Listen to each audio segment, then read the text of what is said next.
guys, today we're going to learn about polynomials. We're going to look at the degree and naming them, and we're also going to look at the end behavior.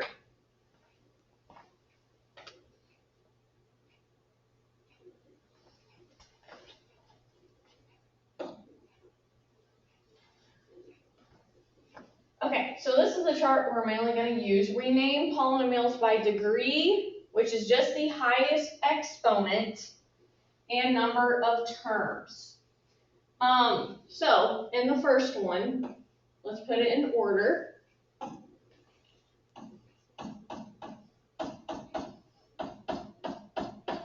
The highest degree, the highest exponent is 2. Okay, degree is 2. So we go over to the chart. When the degree is 2, it's called a quadratic. So this is a quadratic. And then we look at the number of terms. So like here, there's 1 term. Here, 1, 2, 2 terms is a binomial. 3 terms is a trinomial. And this one we have 3 terms. So this is called a quadratic trinomial. Okay, in part B, if you put them in order and combine like terms, because they're trying to trick you here.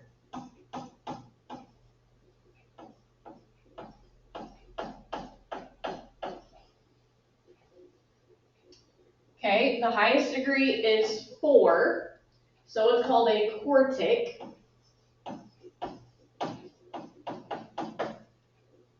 So degree is 4. And there are 4 terms. Terms are separated by addition and subtraction signs. So 1, 2, 3, 4. If there's 4 terms, it's just a quartic polynomial of 4 terms.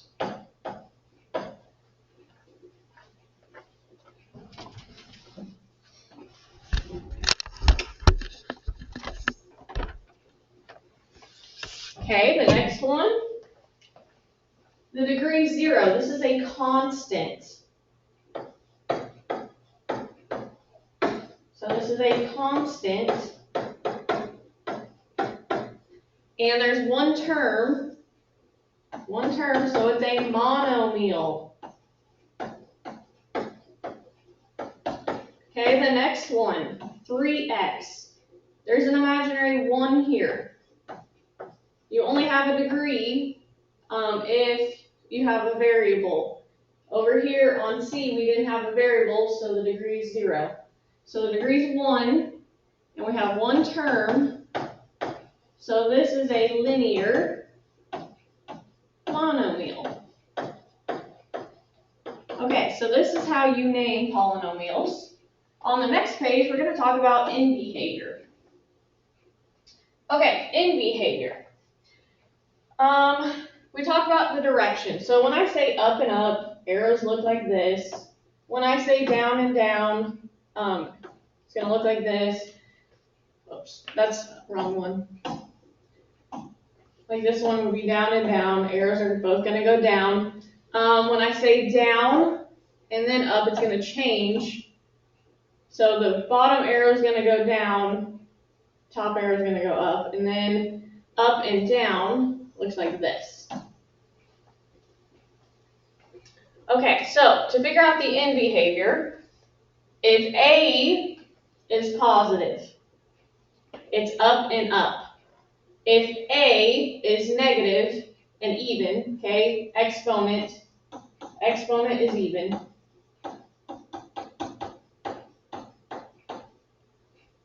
So what I mean by A, like this, when we had quadratics,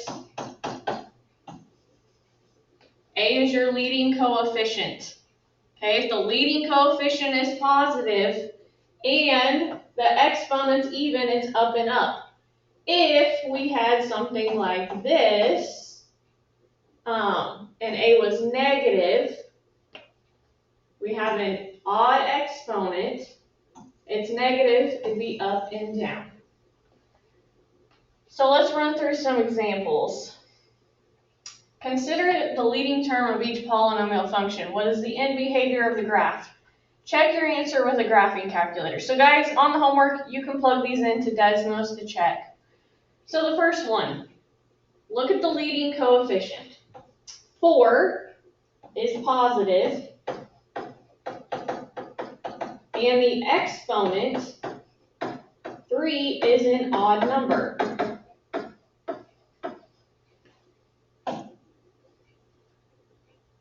So what we do, go over to your chart, positive and odd, the end behavior would be down and up.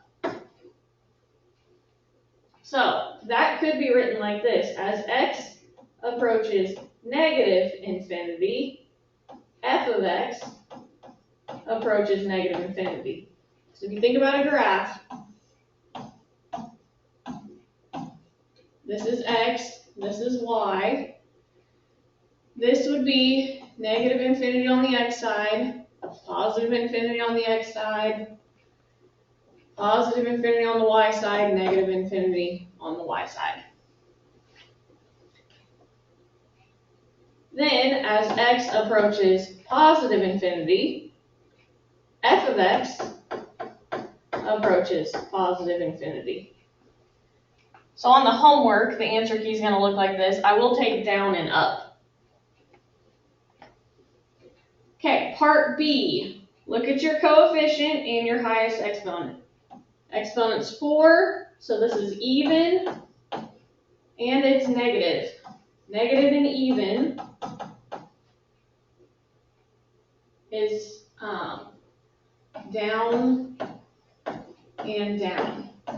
So we could write, as x approaches negative infinity, so from this side of the graph, f of x is also going to go to the negative direction. So we're saying this area goes down. Then, as x approaches the positive side, so talk about this direction, it's going to go down also. So, as x approaches the positive infinity, approaches negative infinity. Okay, the next one, y equals negative 2x to the 5th plus 2x. We have a negative number, okay, and the exponent is odd. So when it's negative and odd is up and down. And we could write it as x approaches negative infinity, f of x is going to go up, so it's going to go to positive infinity. And then as x approaches positive infinity, f of x will approach negative infinity. So the graph would look something like this. And this graph would look like this, something like that. And this graph is like that. Okay, when it's even and positive, because 4 is an even number, it's up and up. So as x approaches infinity, f of x also approaches infinity. And then as x approaches, oops, that's negative infinity. As x approaches positive infinity, f of x approaches positive infinity. So the graph would look something like this. And the y-intercept would be 2. So if you're curious where it crosses the y-axis, plug in 0. And that's end behavior, guys.